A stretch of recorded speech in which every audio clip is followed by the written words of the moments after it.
baby. AKSN live on KTVY Fox 4. Kirby, please introduce the gentleman to your left. Yes, sir. We have manager. The manager, yes. The manager and head coach, Mr. Cliff Butcher, sir. And we also have the CIC 2014 region champs. There you go. Very nice. Yes, Sage Dudek in the house. And then, of course, Alejandro. Did anyone call you Alejandro? No one's called me Alejandro other than you, but it's special. It's special. I will whip that out just for you. Just for you. I appreciate that. And then, of course, Nick Jensen. Gentlemen, thank you for being here. Congratulations. In fact, yeah, I think, Coach, if you could just put the knuckles down a little bit. We got Kevin here, or Kyle here, who's going to kind of zoom in on those. All right. Look at that. Can you break down the gem on that one on your right hand there? What is that? On the right hand is the ring from last year's championship, okay. Which is special to me. That was my son graduated last year. Yeah. Actually pitched a championship game, and that was a group of kids that I had been coaching all through Little League, so it was special to me. Very cool. Very cool. And then on the left hand there? The one on the left will always be special because it was the first high school championship that South ever won in baseball. So it's first ever. Very good. Yeah. Well, great season. What do you credit the success to this year, would you say? I mean, you guys just kind of flew through the competition. You had the bat swinging, obviously, on the mound. We talked about you being pretty strong pitching-wise.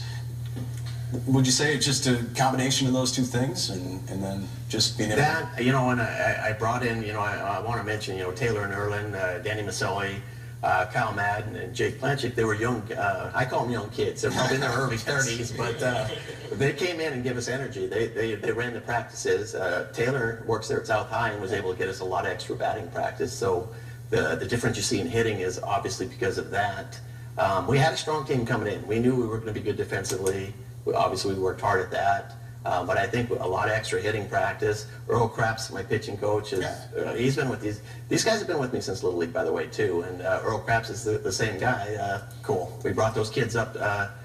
Combination of all those things. I mean, pitching, hitting, and defense. And like I said, those young guys coming in, that was really beneficial to the program. It's got to feel good. Got to feel good to see the program grow like that. We're talking over years and years bringing these guys up, so very cool. I was kind of curious, pitching-wise, as we go into the state tournament. Now you got two studs behind you. You got a great catcher in Alec, and then we also had said Krapps on the mound is pretty solid as well. How do you make some of those decisions in terms of who's going to start against who? I mean.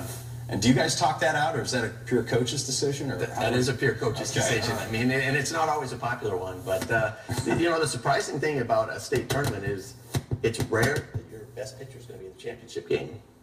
You've got to win. It's a single elimination, or you're out. So we'll throw our ace in the first game. We'll throw our second best pitcher in the next game, and you know, we're in a good position where when I say our third best pitcher, I'm still talking a pretty good pitcher. So sure, you have to, you know, Max Carnos was far and away our best pitcher last year.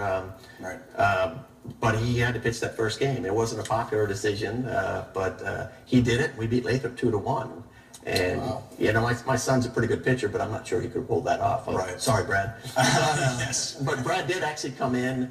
Brad came in and beat Kodiak, and we were lucky enough we got a 7-2 lead, so Brad was actually able to come out and then pitch a championship game. Wow. As Sage held Kodiak down in the second game. So, but it's surprising. A lot of people don't realize that, but you have to use your best pitchers. You have to win the game you're playing. Got to win the game. You play to win the game. Play to win the game. And even in the playoffs, like you said, 3 games, right? So you got to bring the firepower right off. Absolutely. Make sure you get into that. You know, the only time I was really nervous this year is when we played Diamond in the first game of the CIC, because even though I knew we had to win 1 out of 3, right, I wanted to get that 1 out of the way as soon as possible. Punch your ticket. Absolutely. Absolutely. Yeah. All right. Well, guys, feeling pretty good, feeling pretty confident going to the state. How are we feeling now? Everybody healthy? Yeah, we're feeling good. We've already been to Sitka once this year. We know how the ins and outs of the town. We know where we're going to eat. We know all that stuff. So we're going to be pretty comfortable. So it's pretty sweet. I mean, when I'm up there shooting some of the games, I see a lot of you guys are just loose most of the game. I mean, just a lot of talking. It's like a lot of jibber jabber going on between you. You and the batter that's at the plate. Talk about that a little bit. Yeah, You're that guy. Yeah, I have a few friends from baseball from playing so long, and you know, getting a little talk here and there.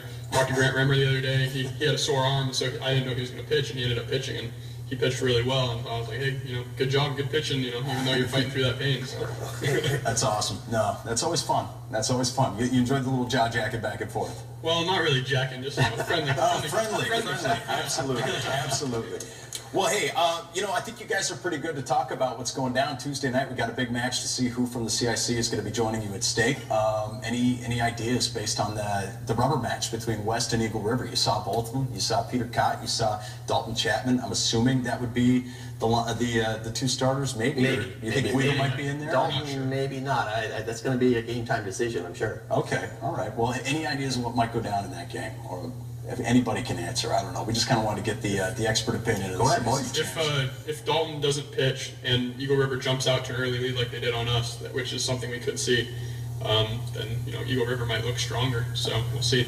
But what do you think? Eagle River bringing the bats this year? I have a feeling it's either going to be a crazy game or a blowout. Okay, a crazy game or a blowout? One end or the other end? It won't be a tight game. Oh, okay, I got you. Okay, tight game or a blowout. All right, very good. Sage, anything you want to add, bud? Yeah, I think if Dalton pitches, it'll be a pretty close game the whole time. It'll come down probably 7th inning. But if he doesn't pitch, Eagle River is a very good hitting team. I pitched against them our game yesterday. I found out firsthand that they can hit the ball well. 13. And I know we got to wrap it up, James, but real quick, what did you take from that game yesterday? So being on the mound against an Eagle River, who the bats are hot right now. I mean, I kind of learned to make sure that I always hit my spots, and that if I miss just by a little bit, then the ball can go a long way. Yeah. So I don't know. It was probably a good game. It's probably a good game for me to pressure on Al. just to get that out of the way, all those hits out of the way. Cool. So then I can come back and. Well, you guys bring the bats as well. You guys bring the bats. except for yesterday. Yeah, well, Except for yesterday.